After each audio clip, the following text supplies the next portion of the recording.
Hello guys, I am Neelam makeover.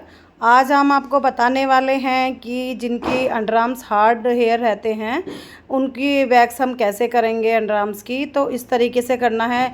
और इनकी underarms के हेयर की ग्रोथ जो थी 3-4 तरफ थी, 3-4 डायरेक्शन में थी, एक ही डायरेक्शन में, ये 2 डायरेक्शन में नहीं थी। तो देखिए हम अगर किसी के अंडरआर्म्स की ग्रोथ जो 2-3 डायरेक्शन में होती है तो उसको हम कैसे करते हैं, बहुत ईजी वे में मैंने बताया है। ब्राज़ीलियन रीका वैक्स मैंने ये ली है और देखिए मैंने किस तरीके से किया है। सबसे पहले हमने टैल्कम पाउडर लगाया। टैल्कम पाउडर लगाने के बाद हमने पहले सीधी एक डायरेक्शन में वैक्स लगाई है, ऊपर से नीचे की तरफ वैक्स लगाई है ताकि हमें डायरेक्शन दिखाई दे जाए। अब हमने नीचे से ऊपर की तरफ वैक्स लगानी है। जो हमें डायरेक्शन जहाँ जहाँ जैसे जैसे दिखाई देगी उस तरीके से हम उसी डायरेक्शन में वैक्स लगाएंगे। तो सबसे पहले हमने ऊपर से नीचे की तरफ लगाई, फिर अपोजिट डायरेक्शन में उसको खींचा, फिर हमने क्या किया, नीचे से ऊपर की तरफ वैक्स लगाई है। फिर अब हम ऊपर से नीचे की तरफ इसको अच्छे से खींचेंगे। ये देखिए अब इनकी डायरेक्शन देखिए 2-3 तरफ की थी, जैसे मैंने अभी आपको बताया है किस किस तरफ की है, उसी तरफ हम वैक्स लगाएंगे और उसको अच्छी तरीके से रिमूव करेंगे। तो अब ये डायरेक्शन देख देख के जो 2-3 हेयर हैं, 4-5 हेयर हैं, अलग अलग डायरेक्शन के हेयर हैं। तो अब ये डायरेक्शन देखिए किस साइड में है, मैंने उस साइड इनको वैक्स लगाई है। फिर इसको हम अपोजिट साइड खींचेंगे। तो देखिए किस तरीके से मैं कर रही हूँ, आपको ध्यान देना है। अगर हमारे पास कोई कस्टमर ऐसा आता है कि उसकी जो हेयर की डायरेक्शन है 3-4 तरफ होती है तो हम उसको पहले कैसे करते हैं। तो पहले मैंने सीधा किया, फिर अपोजिट साइड किया, और अब देखिए जहाँ मैं फिर हमें कुछ हेयर रह गए जिनकी डायरेक्शन इस तरफ थी, फिर हमने इस तरफ वैक्स लगाया और उसको अपोजिट डायरेक्शन में खींचा। तो सबसे पहले आपको ध्यान रखना है हेयर की डायरेक्शन का कि किस तरफ की डायरेक्शन है उसी तरफ हमें वैक्स लगानी है। कभी भी बिना डायरेक्शन देखे हम वैक्स नहीं लगाएंगे, ये आपको ध्यान रखना है अच्छी तरीके से। कभी भी बिना हेयर की डायरेक्शन देखे वैक्स नहीं लगाएंगे। डायरेक्शन देख करके अच्छी तरीके से वैक्स लगाएंगे। मुझे इनकी अंडरआर्म्स करने में काफ़ी समय लग गया था क्योंकि एक तो हार्ड बाल थे, ऊपर से छोटे बहुत थे, और तीसरी बार डायरेक्शन उल्टी सीधी थी इनकी, जैसे कि इधर उधर की डायरेक्शन थी। 2 तरफ की डायरेक्शन होती है नॉर्मली सभी अंडरआर्म्स की, बट इनकी क्या थी, 3-4 तरफ की डायरेक्शन थी। तो इसलिए मुझे इनके अंडरआर्म्स में काफ़ी टाइम लगा था। वरना हमारी एक पट्टी में दोनों अंडरआर्म्स हो जाते हैं, लेकिन हमने इनको 2 पट्टी में इनका अंडरआर्म्स किया है।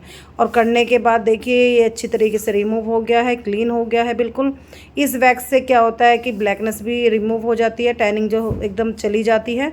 अब ये एक अंडरआर्म्स हमारा हो चुका है, दूसरा अंडरआर्म्स हम करने की तैयारी कर रहे हैं। देखिए वही सिचुएशन सेम इसी भी अंडरआर्म्स में भी वही सिचुएशन है, जो उसमें थी वही दिक्कत इसमें है। तो हमने पहले क्या किया, देखिए सीधे डायरेक्शन में हमने इसको वैक्स लगाई। इससे क्या होता है कि हम पहले एक डायरेक्शन में वैक्स लगाते हैं, जो दूसरी डायरेक्शन के हेयर रहते हैं वो छूट जाते हैं। तो हमें इजीली पता चल जाता है कि हमें किस डायरेक्शन के बाल रह गए हैं, फिर हम उसको उसी डायरेक्शन में वैक्स लगाएंगे। तो सबसे पहले हमें सीधी डायरेक्शन में लगाना है, जैसे मैंने अभी आपको बताया था। पहली वीडियो में मैंने आपको सीधी डायरेक्शन में हेयर रिमूव करके दिखाया, वैक्स करके दिखाई अंडरआर्म्स की। ये देखिए पहले हमने सीधे डायरेक्शन में वैक्स की है, तो हमारे जो डायरेक्शन का वैक्स था हेयर था वो निकल गया है वैक्स से।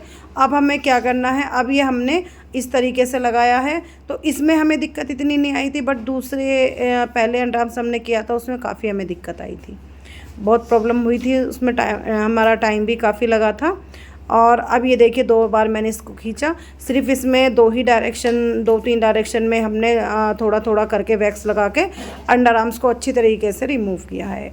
हेयर को रिमूव करना है, अगर 1-2 हेयर आपका रह भी जाता है तो आप उसे थ्रेड की सहायता से निकाल सकते हैं। अगर आपको वैक्स में दिक्कत हो रखी है कि वैक्स में 1-2 या 2-3 हेयर रह गए हैं तो आप उसको थ्रेड की सहायता से निकाल सकते हैं। बट ज़्यादा हेयर रह गए हैं तो आप उसको उसकी सहायता से ना निकालें, धागे की सहायता से ना निकालें, क्योंकि पेन भी कस्टमर को काफ़ी होता है, तब आप उसको वैक्स की सहायता से निकालेंगे। अगर 1-2 हेयर हैं तो आप इजीली थ्रेड की सहायता से उसको निकाल सकते हैं। अब ये देखिए मैंने किस तरीके से फिर मैंने इनको नीचे से ऊपर की तरफ लगाया है वैक्स, फिर ऊपर से नीचे की तरफ ऐसे रिमूव किया। ये देखिए एकदम से रिमूव हो गए हैं, एक भी हेयर इनका नहीं बचा है। नीचे की तरफ जो 2-3 हेयर रह गए हैं उनको मैं भी वैक्स ही थोड़ा सा वैक्स लगा के उनको भी हमने अच्छी तरीके से रिमूव, जैसे ये है इनको भी हमने अच्छी तरीके से रिमूव कर दिया था। इसमें क्या है कि इस वाले अंडरआर्म्स में सिर्फ 2 डायरेक्शन थी, एक नीचे की तरफ से ऊपर की तरफ जा रही थी, ऊपर की तरफ से नीचे की तरफ आ रही थी। तो ये अच्छी तरीके से रिमूव हो चुका है। अब देखिए, अगर आपको मेरी वीडियो तो अच्छी लगे तो वीडियो को लाइक, चैनल को सब्सक्राइब और कमेंट बॉक्स में कमेंट करना ना भूलें। Okay, bye bye.